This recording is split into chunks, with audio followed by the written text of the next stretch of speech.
नमस्कार दोस्तों। क्या आपको लगता है कि आप हमेशा सोच समझकर तर्क और बुद्धि के साथ फैसले लेते हैं?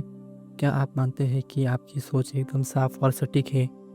तो रुकिए, हो सकता है कि आप यह जानकर हैरानी हो कि हम में से ज़्यादातर लोग हर दिन अनजाने में ऐसी सोच की गलतियाँ करते हैं जो हमारे फैसलों को गलत दिशा में ले जाती है। जी हाँ, हम सब कई बार भावनाओं, समूहों के दबाव और दिमाग की पुरानी आदतों से प्रभावित होकर फैसले लेते हैं और हमें पता भी नहीं होता। The art of thinking clearly किताब में लेखक रॉल्फ डॉबली में 99 ऐसे कॉग्निटिव बायस यानी सोच की भूलों को उजागर किया है जो हमारे निर्णय लेने की क्षमता को चुपचाप कमज़ोर कर देते हैं। इनमें से कुछ बेहद सामान्य, जैसे एक, सफलता को देखकर उसके पीछे ही की मेहनत को नज़रअंदाज करना, सर्वाइवरशिप बायस। 2, अपने ही विचारों को बार बार सही साबित करने की कोशिश, कन्फर्मेशन बायस। 3, नुकसान से इतना डरना कि मौके गवा देना, लॉस एवर्जन। 4, और भीड़ की नकल करना बिना सोशल प्रूफ। और यही नहीं, हम अक्सर कोई भी फैसला लेते वक्त पहली सुनी बात या कोई दिखावटी आंकड़ा देखकर प्रभावित हो जाते हैं, जिसे एंकरिंग बायस कहते हैं। अब सोचिए, ये सारी चीज़ें कोई गलतियाँ रोज़मर्रा की ज़िंदगी में हो रही हो तो क्या हम वाकई स्पष्ट सोच रहे हैं? यही सवाल इस किताब का मूल है। क्या हम सच में सही सोचते हैं या सिर्फ हमें ऐसा लगता है? इस वीडियो में हम आपको बताएंगे कि कैसे आप इन मानसिक जालों को पहचान सकते हो, उनसे खुद को बचा सकते हो और ज़िंदगी के बारे में छोटे बड़े फैसले को ज़्यादा तर्क, स्पष्टता और संतुलन से ले सकते हैं। अगर आप एक छात्र है, एक प्रोफेशनल है, बिजनेस करते हैं या सिर्फ खुद को बेहतर बनाना चाहते हैं, तो यह किताब और यह वीडियो आपके लिए एक आईना बन सकता है जो आपकी सोच को गहराई तक ले जाएगा। तो चलिए शुरू करते हैं। सोचने की गलतियों को समझने और साफ सोचने की कला सीखने का यह महत्वपूर्ण न्यायपूर्ण सफर। अध्याय 1, सर्वाइवरशिप बायस, सिर्फ बचे हुए विजेताओं को देखना। जब हम किसी सफल व्यक्ति, कंपनी या विचार को देखते हैं तो हम अक्सर उसकी नकल करने लगते हैं, यह सोचकर कि यही सफलता का राज है। लेकिन हम भूल जाते हैं कि उन अनगिनत लोगों को जो उसी रास्ते पर चले लेकिन असफल रहे, यही है सर्वाइवरशिप बायस। उदाहरण के तौर पर, हम मानते हैं कि स्कूल ड्रॉप आउट होकर बिल गेट्स, स्टीव जॉब्स और मार्क जुकरबर्ग जैसे लोग करोड़पति बन सकते हैं, तो हम भी बन सकते हैं। लेकिन हम यह नहीं देखते कि ऐसे लाखों ड्रॉप आउट्स थे जो पूरी तरह से असफल हो गए। उदाहरण के तौर पर, इस बायस की वजह से हम सिर्फ सफल उदाहरणों पर ध्यान देते हैं और असफलताओं को नज़रअंदाज कर देते हैं, जिससे हमारी सोच अधूरी और भ्रामक बन जाती है। अध्याय 2, कंफर्मेशन बायस, वही देखना जो आप मानते हो। कंफर्मेशन बायस एक ऐसी मानसिक गलती है जिसे हम केवल वही जानकारी खोजते, याद रखते और महत्व देते हैं जो हमारे मौजूदा विश्वासों या विचारों से मेल खाती हो। इसका मतलब है कि हम सच को समझने की कोशिश नहीं करते, बल्कि अपने पहले से बने विचारों को सही साबित करने की कोशिश करते हैं, चाहे वो गलत ही क्यों ना हो। उदाहरण के लिए, मान लीजिए कोई व्यक्ति मानता है कि वैक्सीन हानिकारक होती है। अब वह सिर्फ उन्हीं लेखों, वीडियो और आंकड़ों को खोजेगा जो इस विश्वास को पुख्ता करे, जबकि वह उन वैज्ञानिक शोधों को नज़रअंदाज करेगा जो वैक्सीन को सुरक्षित बताते हैं। इसी तरह राजनीति, धर्म, निवेश या रिश्तों में भी लोग अपने विचारों के पक्ष में सबूत ढूंढते हैं और विपरीत तथ्यों को अस्वीकार कर देते हैं। यह बायस हमें नई चीज़ खोजने से रोकता है और हमारी सोच को एक तरफा बना देता है। अगर आप सच में स्पष्ट और बुद्धिमान सोचना चाहते हैं तो अपने विचारों को चुनौती दे और ने की हिम्मत रखें। खुद से पूछे, क्या मैं सच खोज रहा हूँ या सिर्फ अपने विचारों की पुष्टि कर रहा हूँ? कन्फर्मेशन बायस से बचना कठिन है, लेकिन इसे पहचानना ही पहला कदम है, सोच ही स्पष्टता की ओर। अध्याय 3, अथॉरिटी बायस, अधिकार के प्रभाव में आना। हमारे समाज में किसी विशेषज्ञ, अधिकारी या प्रसिद्ध व्यक्ति की बातों को अक्सर सच मान लिया जाता है, सिर्फ इसलिए क्योंकि वो व्यक्ति प्रभावशाली या प्रसिद्ध है। इसे ही कहा जाता है अथॉरिटी बायस। जब कोई डॉक्टर, प्रोफेसर, अभिनेता या बिजनेस लीडर कुछ कहता है तो हम उसे बिना सवाल किए स्वीकार कर लेते हैं, भले ही उनके दावे में तथ्यात्मक दम ना हो। उदाहरण, एक सेलिब्रिटी अगर किसी उत्पाद का प्रचार करता है और कहता है कि वह उससे फिट रहते हैं, तो लोग उस उत्पाद को आंख मूंदकर खरीद लेते हैं, यह सोचे बिना कि वो जानकारी वैज्ञानिक रूप से सही है या सिर्फ मार्केटिंग ट्रिक। इसी तरह अगर कोई प्रसिद्ध निवेशक किसी स्टॉक को प्रमोट करता है तो आम लोग भी उसी में निवेश कर देते हैं, चाहे उनका खुद का रिसर्च हो या ना हो। यह बायस हमें स्वतंत्र सोच से रोकता है और हमें दूसरों के प्रभाव में सोचने पर मजबूर करता है। मुख्य संदेश: प्रसिद्धि या पद की बजाय तथ्यों और तर्कों पर भरोसा करते। हर बात को सुने, लेकिन सोच समझकर, जांच कर ही माने। सिर्फ इसलिए किसी बात को सच मत मानिए क्योंकि कहने वाला बड़ा नाम है। अथॉरिटी बायस से बचकर ही आप सच में स्वतंत्र और स्पष्ट सोच वाले बन सकते हैं। अध्याय 4: सोशल प्रूफ, भीड़ की नकल करना। जब हम किसी निर्णय को लेने से पहले यह देखते हैं कि बाकी लोग क्या कर रहे हैं और फिर उसी का अनुसरण करते हैं, तो यह सोशल प्रूफ कहलाता है। यह एक सामान्य लेकिन भ्रामक सोचने की आदत है, जिसे हम मान लेते हैं कि अगर बहुत से लोग कोई चीज़ कर रहे हैं तो वह जरूरी सही होगा। उदाहरण, अगर आप किसी रेस्टोरेंट के बाहर लंबी लाइन देखते हैं तो आप सोचते हैं कि वहाँ खाना जरूर अच्छा होगा, भले ही आपने वहाँ कभी खाना न खाया हो। या फिर जब सोशल मीडिया या पर कोई ट्रेडिंग वीडियो लाखों लोग देख रहे होते हैं तो हम भी उसे देखने लगते हैं, सोचते हैं कि यह कुछ खास है। यह बायस विशेष रूप से तब प्रभावी होता है जब हमारे पास खुद निर्णय लेने का पर्याप्त जानकारी नहीं होती। तब हम दूसरों की भीड़ को ही सही रास्ता मान लेते हैं। लेकिन सच्चाई यह है कि भीड़ हमेशा सही नहीं होती। इतिहास गवाह है कि कई बार पूरी भीड़ ने गलत दिशा में कदम बढ़ाया, जैसे स्टॉक मार्केट बबल, धार्मिक उद्यान या झूठी अफवाहें। भीड़ का अनुसरण करने से पहले सोचिए, क्या मैं सोचकर निर्णय ले रहा हूँ या सिर्फ भीड़ के साथ बह रहा हूँ। सोशल प्रूफ से बचकर ही आप स्वतंत्र और तार्किक सोच विकसित कर सकते हैं। अध्याय 5: संक कॉस्ट फैलेंसी, जो खर्च हो गया उसे छोड़ न पाना।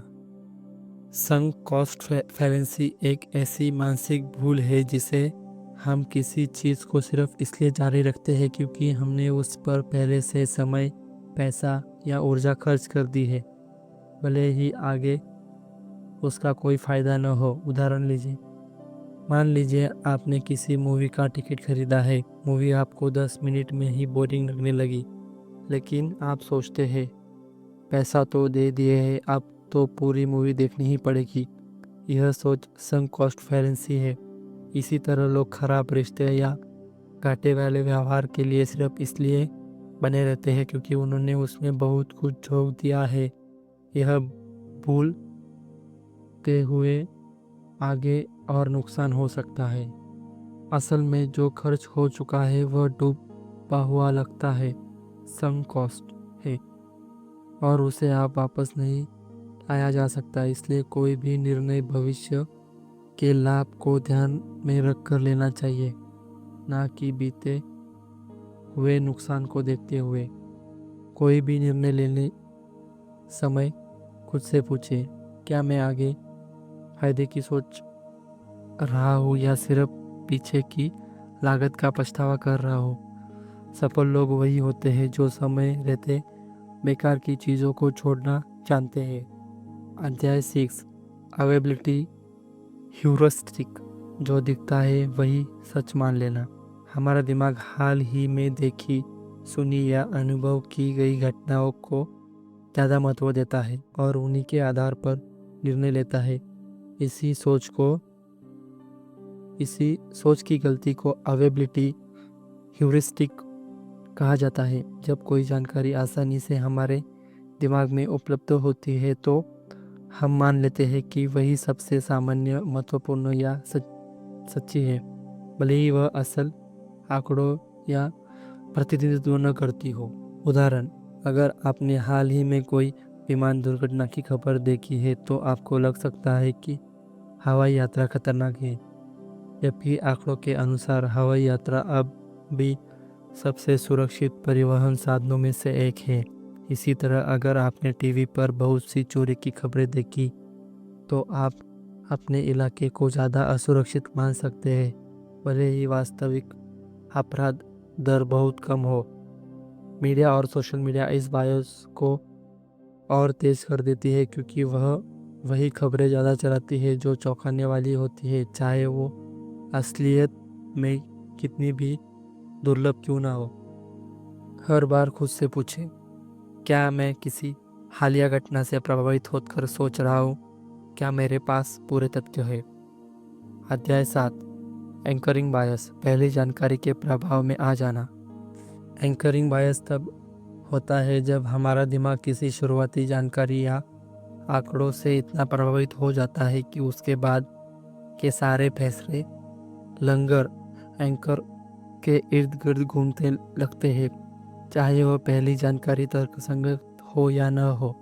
हमारे निर्णय अक्सर इस शुरुआती संकेत से इस हद तक प्रभावित होते हैं कि हम बाकी तथ्यों की गहराई से जांच नहीं करते। उदाहरण, मान लीजिए आप एक शर्ट खरीदने जाते हैं। दुकानदार कहता है, यह शर्ट असल में 5,000 की है, लेकिन आज सिर्फ 2,000 में मिल रही है। अब आपके दिमाग में 5,000 का आंकड़ा एंकर बन जाता है और 2,000 की कीमत बहुत सस्ते लगने लगती है, भले ही उस शर्ट की असली कीमत 1,500 की ही होनी चाहिए थी। इसी तरह नौकरी में वेतन, मोलभाव, रियल एस्टेट में प्रॉपर्टी प्राइस और ऑनलाइन सेल्स में डिस्काउंट, ये सभी क्षेत्रों में एंकरिंग बायस का बहुत गहरा असर डालता है। मुख्य संदेश, जब भी कोई निर्णय ले तो खुद से पूछे, क्या मैं किसी शुरुआती आंकड़े से प्रभावित होकर सोच रहा हूँ? सचेत और स्वतंत्र निर्णय लेने के लिए जरूरी है कि आप पहली बात से बाहर निकलकर पूरे संदर्भ में सोचें। अध्याय 8, द कॉन्ट्रास्ट इफेक्ट, तुलना में धोखा खाना। हमारे दिमाग की एक स्वाभाविक प्रवृत्ति है चीज़ों को सीधे तुलना में देखना। हम किसी वस्तु, व्यक्ति या स्थिति का मूल्यांकन तब तक सही से नहीं कर पाते जब तक हम उसे किसी और चीज़ से तुलना ना कर ले। यही है कॉन्ट्रास्ट इफेक्ट, यानी तुलना के भ्रम में पड़कर किसी चीज़ की वास्तविक गुणवत्ता या महत्व को समझने की गलती। उदाहरण, मान लीजिए कि आप एक फ़ोन खरीदने जाते हैं। एक फ़ोन 8,000 का है और दूसरा फ़ोन 50,000 का। आप सोचते हैं कि 50,000 वाला फ़ोन सस्ता और स्मार्ट डील है, लेकिन आप यह नहीं सोचते हैं कि उसकी क्वालिटी का फ़ोन 40,000 में किसी और ब्रांड का मिल जाए। आप सिर्फ इस वजह से प्रभावित होते हैं क्योंकि आपने पहले एक बहुत महंगा विकल्प देखा था। इसी तरह किसी व्यक्ति को हम अच्छा या बुरा तब मानते हैं जब हम उसे किसी और व्यक्ति से तुलना करके देखते हैं, न कि उससे वास्तविक गुणों के आधार पर। तुलना करना स्वाभाविक है, लेकिन यह हमेशा सही नहीं होता। क्या मैं किसी चीज़ को उसके असली मूल्य पर देख रहा हूँ या सिर्फ बगल में रखी चीज़ से तुलना कर रहा हूँ? इस प्रश्न को पूछना ही कॉन्ट्रास्ट इफेक्ट से बचने का रास्ता कहते हैं। अध्याय 9, कन्फर्मेशन ट्रैप, जो आप मानते हैं वही ढूंढेगा। कन्फर्मेशन ट्रैप एक ऐसी मानसिक जाल है जिससे हम सिर्फ उन्हीं तथ्यों, उदाहरणों और विचारों की तलाश करते हैं जो हमारे मौजूदा विश्वासों या धारणाओं को सही साबित करते हैं। इस दौरान हम उन जानकारियों को नज़रअंदाज कर देते हैं जो हमारे विचारों के खिलाफ है, भले ही वे सच्ची क्यों ना हो। यह बायस खासतौर पर तब होता है जब हम किसी विचार, राजनीतिक मत, स्वास्थ्य सलाह या निवेश निर्णय से भावनात्मक रूप से जुड़ जाते हैं। हम तर्क से ज़्यादा अपनी मान्यताओं को बनाए रखने की कोशिश करते हैं। उदाहरण, अगर कोई मानता है कि एक खास डाइट सबसे बेहतर है तो वह सिर्फ उसी से जुड़े फायदे को पढ़ेगा और उन वैज्ञानिक रिपोर्ट्स को अनदेखा करेगा जो उसके विचारों का खंडन करती है। इसी तरह अगर कोई मानता है कि एक राजनीतिक पार्टी देश की सबसे अच्छी है तो वह सिर्फ उसकी उपलब्धियों की ही जानकारी इकट्ठा करेगा, विपक्षों के तर्कों को नज़रअंदाज करते हुए। अगर आप सच में बुद्धिमानी से सोचने की कला सीखना चाहते हैं तो अपने विचारों को चुनौती देना सीखिए, अपने से अलग राय रखिए, तर्क समझिए, क्योंकि सोच सभी साफ होती है जब आप हर पहलू को देखने की हिम्मत रखते हैं। अध्याय 10, हाइंडसाइट बायस, पीछे देखकर सब स्पष्ट लगना। हाइंडसाइट बायस वह भ्रम है जब कोई घटना घट जाने के बाद हमें लगता है कि हमें तो पहले से ही पता था कि ऐसा ही होगा। इस सोच में हम यह मान लेते हैं कि परिणाम पूरी तरह से स्पष्ट था, जबकि असल में वह भविष्यवाणी करना इतना आसान नहीं था। यह बायस खास तौर पर तब होता है जब हम किसी नतीजे को देखकर पीछे मुड़कर सोचते हैं और यह मानते हैं कि वह तो पहले से ही अनुमानित था, लेकिन ऐसा सोचना हमारी सोच का झूठा आत्मविश्वास देता है और सीखने की प्रक्रिया को रोकता है। अगर किसी कंपनी का शेयर अचानक गिर जाता है तो लोग कहते हैं, हमें पहले से पता था कि यह कंपनी डूबेगी, जबकि उस समय ऐसा कोई स्पष्ट संकेत नहीं था। इसी तरह किसी क्रिकेट मैच के बाद आपकी टीम हार जाती है तो कई लोग कहते हैं, इस प्लेयर को हटाना चाहिए था, तभी तो हार गई। पर मैच से पहले वे वही प्लेयर का सबसे बड़ा स्टार मान रहे होते हैं। घटना के बाद समझ आना स्वाभाविक है, लेकिन यह सोच लेना कि हमें पहले से सब जानते थे एक भ्रम है। वास्तविक ज्ञान वह है जो भविष्य के निर्णय को सुधार सके, न कि पीछे देखकर खुद को सही साबित करना। अध्याय 11, ग्रुप थिंकिंग, टीम के दबाव में आना। ग्रुप थिंकिंग तब होता है जब किसी समूह में निर्णय लेते समय लोग अपने स्वतंत्र विचारों को दबा देते हैं और बहुमत की राय से सहमत हो जाते हैं, सिर्फ इसलिए ताकि विवाद न हो, टकराव से बचा जा सके या समूह की एकाग्रता बनी रहे। यह सोचने की भूल खासकर कंपनियों, टीमों और सरकारी निर्णयों और यहाँ तक कि दोस्ती के समूह में भी देखने को मिलती है, जहाँ लोग अपने मन की बात नहीं कह पाते या कहने से डरते हैं कि कहीं उन्हें नकार दिया ना जाए। उदाहरण, मान लीजिए आपकी टीम किसी गलत प्रोजेक्ट को हाँ कह रही है। आपको लगता है कि यह नुकसानदेह हो सकता है, लेकिन आप कुछ नहीं कहते क्योंकि सब लोग हाँ कह रहे हैं और आप ग्रुप की शांति को बिगाड़ना नहीं चाहते। यह ग्रुप थिंकिंग है। इतिहास में कई बड़ी असफलताएं इसी मानसिकता की वजह से हुई है, जैसे युद्ध निर्णय, कंपनी दिवालिया होना या खराब सरकारी नीतियाँ, जिनमें किसी ने विरोध नहीं किया सिर्फ इसलिए क्योंकि सब वहाँ वैसे ही सोच रहे थे।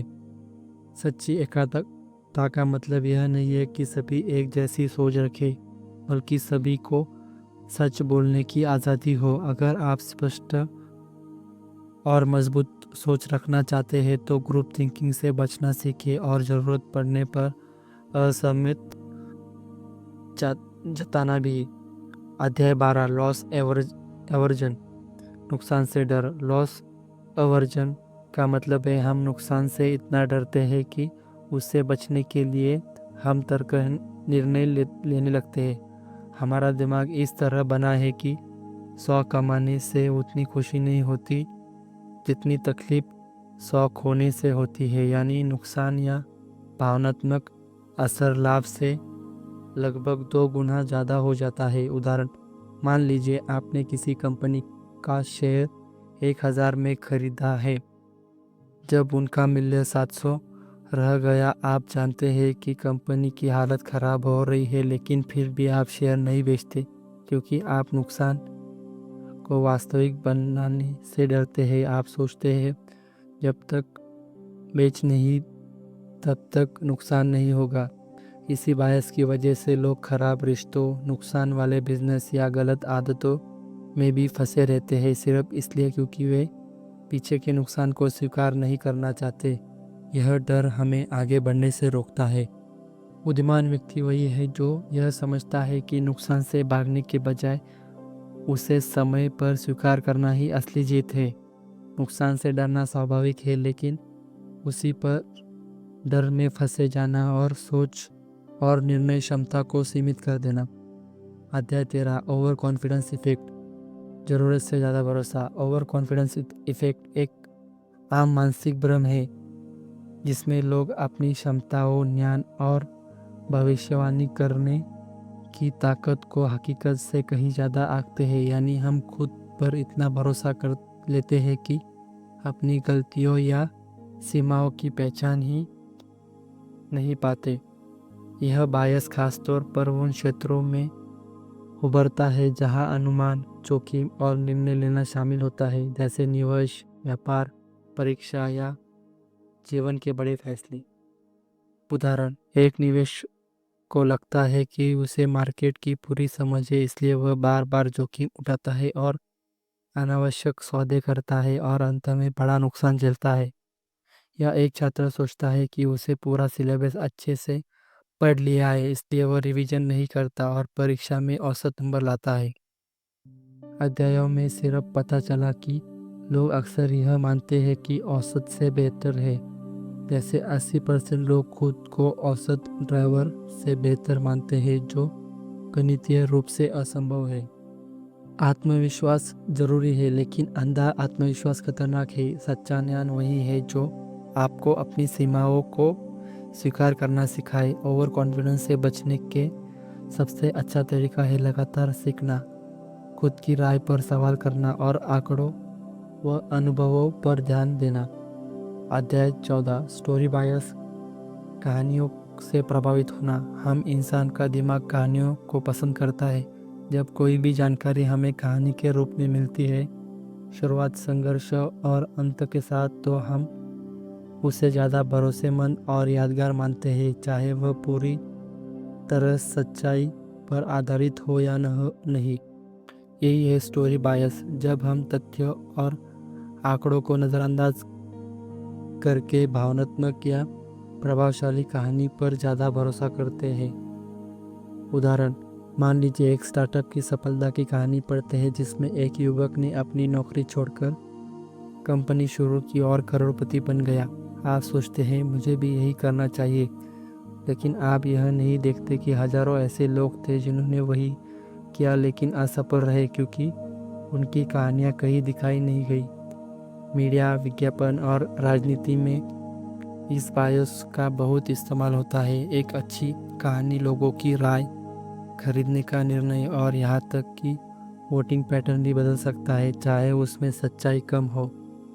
कहानी सुनना अच्छा है, लेकिन सोच समझकर उसका विश्लेषण करना और तथ्यों को जांचना जरूरी है। हर कहानी के पीछे जो नहीं बताया गया वो भी सोचिए। कभी कभी अनकही सच्चाई सबसे बड़ी सच्चाई होती है। अध्याय 15, ऑक्शन बायस। कुछ करने की ज़रूरत महसूस करना। जब भी कोई मुश्किल या अनिश्चित स्थिति सामने आती है तो हमारा दिमाग तुरंत कुछ करने की मांग करता है। इसे कहते हैं एक्शन बायस। यह वो मानसिक प्रवृत्ति है जिसे हम सोचते हैं कि कुछ करना हमेशा कुछ न करने से बेहतर होता है, जबकि कई बार शांत रहना और इंतज़ार करना ही सबसे सही निर्णय होता है। उदाहरण, शेयर मार्केट अचानक गिरता है, लोग घबरा जाते हैं और तुरंत अपने शेयर बेच देते हैं, यह सोचकर कि कुछ तो करना चाहिए। पर कई बार बाजार खुद ही संभल जाता है। जिन लोगों ने घबराकर बेचा वे नुकसान में चले जाते हैं। एक्शन बायस हमें अस्थायी राहत तो देता है, लेकिन अक्सर लंबे समय में हानि का कारण बनता है। खेलों में भी यही देखने गया है। फुटबॉल में गोलकीपर पेनल्टी के समय अक्सर दाएं या बाएं कूदते हैं, जबकि आंकड़े बताते हैं कि कई बार बीच में खड़े रहना ज़्यादा प्रभावी होता है, लेकिन कुछ न करना उन्हें असहज लगता है। मुख्य संदेश: हर स्थिति में कार्रवाई करना जरूरी नहीं होता। धैर्य, अवलोकन और सही समय का इंतजार भी एक मजबूत निर्णय होता है। सोच समझकर किया गया कुछ न करना कई बार सबसे बुद्धिमानी कदम होता है। 16. द इंडोनमेंट इफेक्ट: जो हमारा है वह ज़्यादा मूल्यवान लगता है, भले ही वह वस्तु दूसरों के लिए उतनी उपयोगी या मूल्यवान न हो। द इंडोमेंट इफेक्ट कहता है, उदाहरण: अगर आपके पास एक पुराना मोबाइल है और आप उसे बेचने का सोच रहे हैं, तो आप उसकी कीमत 10,000 रुपये लगाते हैं, लेकिन वही मोबाइल अगर किसी दुकान में रखा हो तो आप शायद उसे 7,000 रुपये में भी ना देना चाहे। यह बायस सिर्फ वस्तुएं तक सीमित नहीं है, बल्कि हमारे विचार, मान्यताओं और काम के तरीकों पर भी लागू होता है। हम उन्हें छोड़ने या बदलने की हिचकिचाते हैं क्योंकि वो हमारे अपने हैं। इसका कारण है भावनात्मक जुड़ाव और स्वामित्व की भावना। यह बायस हमें व्यापार, रिश्तों और निर्णयों में वस्तुनिष्ठ सोच से रोकता है। किसी वस्तु या विचार का मूल्य तय करते समय इस बात को जरूर जांचें, क्या आप उसे इसलिए ज़्यादा पसंद करते हैं क्योंकि वह आपका है? अगर हाँ, तो एक कदम पीछे हटकर तथ्यों और वास्तविक उपयोगिताओं के आधार पर सोचें। अध्याय 17: निग्लेक्ट द प्रोबेबिलिटी: संभावनाओं को अनदेखा करना। हम मनुष्य किसी भी घटना की वास्तविकता संभावना को समझने में अक्सर असफल रहते हैं। हमारा दिमाग आंकड़ों की बजाय कहानियाँ और भावनाओं पर ज़्यादा प्रतिक्रिया करता है। इसी कारण हम कम संभावना वाली घटनाओं से ज़रूरत से ज़्यादा डरते हैं या उम्मीद पाल लेते हैं। लोग लॉटरी टिकट खरीदते हैं यह सोचकर कि शायद वो करोड़पति बन जाएंगे, जबकि उसकी जीतने की संभावना 1 करोड़ में से 1 होती है। वही विमान दुर्घटना की खबर सुनते ही लोग हवाई यात्रा से डरने लगते हैं, जबकि सड़क दुर्घटनाओं की संभावना कहीं ज़्यादा होती है। क्यों होता है ऐसे? क्योंकि हम इमोशनल इम्परफेक्ट को ज़्यादा तवज्जो देते हैं, न कि गणितीय तथ्यों को। मीडिया भी इसी प्रवृत्ति को बढ़ाता है, डरावनी या आश्चर्यजनक घटनाओं को ज़्यादा दिखाकर। हम गलत बीमा योजनाएं खरीदते हैं, गलत निवेश करते हैं और कई बार अपनी ज़िंदगी को अनावश्यक डर और आशाओं से फंसा लेते हैं। जब भी कोई निर्णय लेना हो, चाहे वह पैसा, स्वास्थ्य या सुरक्षा से जुड़ा, तो खुद से पूछे, इसकी वास्तविक संभावना कितनी है? सिर्फ भावनाओं के आधार पर नहीं, बल्कि आंकड़ों और तथ्यों पर आधारित निर्णय ही आपको सच में आगे बढ़ाते हैं। अध्याय 18: बेस रेट निग्लेक्ट: मूल आंकड़े को नज़रअंदाज करना। हम जब किसी व्यक्तिगत कहानी या अनुभव से प्रभावित होते हैं, तो हम बड़ी तस्वीर यानी मूल आंकड़े बेस रेट को नज़रअंदाज कर देते हैं। इसे कहते हैं बेस रेट निग्लेक्ट। अगर हम सुनते हैं कि एक कॉलेज ड्रॉप आउट अरबपति बन गया, जैसे कि स्टीव जॉब्स या मार्क जुकरबर्ग, तो हम सोचते हैं कि कॉलेज छोड़ना ज़्यादा सफलता की कुंजी है, लेकिन हम यह भूल जाते हैं कि लाखों ड्रॉप आउट कभी सफल नहीं हो पाते। यही है बेस रेट यानी मूल्य आंकड़े। क्यों होता है ऐसा? हमारा दिमाग कहानियों से ज़्यादा जुड़ाव महसूस करता है। व्यक्तिगत उदाहरण ज़्यादा प्रभावशाली लगने लगते हैं, जबकि सूखे आंकड़े हमें भावनात्मक रूप से नहीं छूते। यही वजह है कि हम गलत निष्कर्ष पर पहुंच जाते हैं, हर जोखिम भरे फैसले लेते हैं, भ्रमित हो जाते हैं और कभी कभी खुद को या दूसरों को गलत सलाह भी देते हैं। किसी भी निर्णय से पहले सिर्फ प्रेरणादायक उदाहरणों पर न जाए, सोचें। इस जैसी स्थिति में बाकी लोगों के साथ आमतौर पर क्या हुआ, यानी बेस रेट को जरूर देखें। यह सोचने की स्पष्टता और सफलता दोनों की कुंजी है। अध्याय 9: क्लस्टरिंग इल्यूजन: पैटर्न खोजने की गलती। हमारा दिमाग यादृच्छिक रैंडम जानकारी में भी पैटर्न देखने की कोशिश करता है, भले ही वह कोई वास्तविक संबंध न हो। इसी प्रवृत्ति को कहा जाता है क्लस्टरिंग इल्यूजन या पैटर्न खोजने की गलती। उदाहरण, मान लीजिए कि आप लॉटरी टिकट खरीदते हैं और पिछले 3 टिकटों में 7 अंक आए हैं। आप मान लेते हैं कि अगली बार भी 7 आएगा, जबकि लॉटरी पूरी तरह से रैंडम है और हर नंबर संभावना का समान होती है। होता है ऐसा? क्योंकि हमारा दिमाग अनिश्चितता को पसंद नहीं करता। उसे हर चीज़ में सिस्टम, तर्क या संकेत चाहिए होता है। इसी वजह से हम रैंडम घटनाओं में भी नकली नियम खोजने लगते हैं।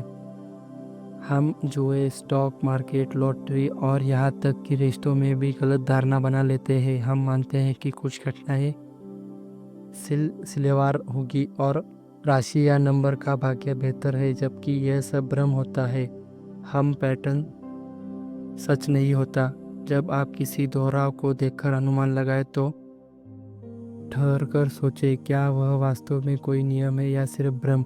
तथ्यों को लॉजिक के बिना किसी भी पैटर्न को सोच न माने, यही सोचने की स्पष्टता की निशानी है। सेल्फ सर्विस बायस, सफलता का श्रेय खुद को, असफलता का दूसरों को। जब कोई काम अच्छा होता है तो उसका श्रेय खुद को देते हैं। मैंने मेहनत की इसलिए सफलता मिली, लेकिन जब नतीजे खराब होते हैं तो हम कहते हैं हालत खराब थे या दूसरों की वजह से हुआ। इसी सोच को कहते हैं सेल्फ सर्विस बायस। अगर आपने कोई परीक्षा में अच्छे नंबर पास किए तो आप कहेंगे मैंने बहुत मेहनत की, लेकिन अगर नंबर कम आए तो शायद कहेंगे पेपर ही टफ था, सिस्टम ठीक नहीं था और सिलेक्शन में पक्षपात हुआ है। क्यों होता है ऐसा? क्योंकि हम अपने आत्मसम्मान की रक्षा करना चाहते हैं। हम हमेशा अच्छा दिखना चाहते हैं, अपने सामने भी और दूसरों के सामने भी। इसलिए सफल होने पर ईगो कहता है मैं महान हूँ, और असफल होने पर ईगो कहता है दूसरे दुष्टी है। इस बायस के कारण हम अपनी गलती से सीख नहीं पाते। हम खुद को सुधारने का मौका खो देते हैं और बार बार वही गलती दोहराते हैं। जब भी सफलता या असफलता मिले, खुद से ईमानदारी से पूछें, इसमें मेरा क्या योगदान है। सच्चा आत्ममूल्यांकन ही आगे बढ़ने का रास्ता दिखाता है। गलतियों को स्वीकार करना कमजोरी नहीं बल्कि समझदारी है। तो दोस्तों, आपने आज कि कैसे हमारे अपने विचार, हमारी अपनी धारणाएं हमें धोखा दे सकती है। कैसे सोचने की ये छोटी गलतियाँ जिन्हें हम अक्सर नज़रअंदाज कर देते हैं, हमारी ज़िंदगी के बड़े फैसले प्रभावित करती है। The art of thinking clearly सिर्फ एक किताब नहीं, ये एक दर्पण है जो हमें खुद का असली चेहरा दिखाता है। यह किताब बताती है कि अक्सर तार्किक सोच नहीं करते, बल्कि भावनाओं, आदतों और भ्रमों के जाल में उलझ जाते हैं। अगर इस वीडियो ने आपको उन अदृश्य जालों से पहचानने में मदद की हो, अगर किसी एक बायस ने भी आपके भीतर तक झकझोर दिया हो, तो इस वीडियो को लाइक करना ना भूलें। इस वीडियो को उन लोगों के साथ शेयर करें जो आज ही बाहरी दुनिया को दोष दे रहे हैं, जबकि असली दुश्मन उनका दिमाग बैठा हुआ है। और हाँ, अगर आप चाहते हैं कि हर हफ्ते आपको ऐसी गहरी, सच्ची और आत्मज्ञान से भरी समरी मिले तो द बुक विद सूरी को सब्सक्राइब करना ना भूलें। कमेंट करके बताइए आज आपने कौन सा माइंड ट्रैप तोड़ा या कौन सी सोच से जिससे आप आज़ादी चाहते हैं। याद रखिए, सोच को साफ करना आत्मा को हल्का करना होता है, और जब आप साफ सोचने लगते हैं तो साफ जिंदगी लगने लगती है। धन्यवाद। आप सोचिए, समझिए और साफ सोचने की कला में पारंगत हो जाइए। धन्यवाद।